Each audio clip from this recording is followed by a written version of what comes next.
Software control over credit cards, an international brand's bullying. Advertisers and some software companies have employed a range of despicable tactics to control users. Here's a true example from my experience. Since I work in digital media, I needed to create covers and other materials, so I chose a well-known international software brand. I reviewed its payment methods and paid for a month of use out of respect for their intellectual property. As I wasn't very familiar with the software, I wanted to give it a try and see if it suited my needs. However, in the second month, the software automatically charged my credit card for another month's fees without my consent. I found this puzzling because the credit card and the money are mine. Without my authorization, how could the software automatically deduct funds?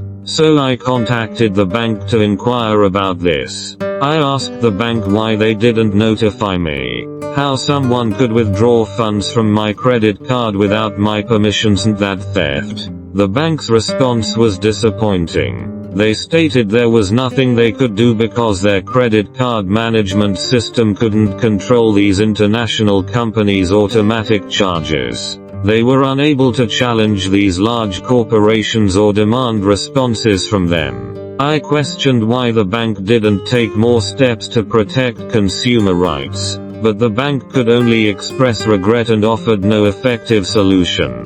Although the amount charged wasn't significant, I didn't pursue further action.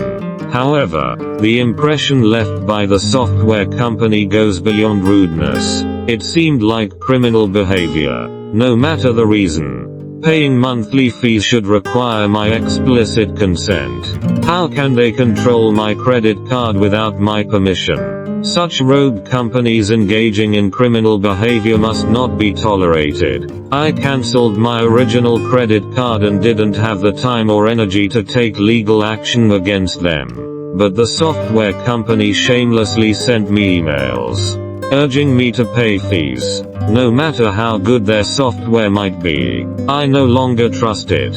I kept all the screenshots and pages of the process as a record, compiling them into a folder. If they trouble me again, I will expose them online. These companies' methods aim to control users. If they can't control you, they will control your credit card, and this level of deceit is reprehensible. Moreover, their actions extend beyond controlling credit cards to encompassing the control of your personal information and assets. They have no right to deduct from your account without your consent, and they should not exploit your information for their gain. Such conduct is infuriating and frustrating. Reflect on this, especially with foreign companies that profess human rights and respect. They lack basic decency toward users. When they control your credit card without asking, they disregard your opinions. I ask, where are your human rights? Where are your laws? Are you still so-called democratic countries? Stop fooling around. If democratic nations behave this way, to put it bluntly, you are thieves, you are criminals, and your actions constitute crime. This situation also brings to mind the broader issue of data privacy and personal information misuse in the digital age. Tech companies' data collection and handling are often too careless, lacking transparency and respect for users. These practices threaten users' privacy and financial security and can lead to large-scale data breaches, further exacerbating users' risk. We must stay vigilant and protect our rights and privacy. If we don't act, who will speak for us? Who will safeguard our interests?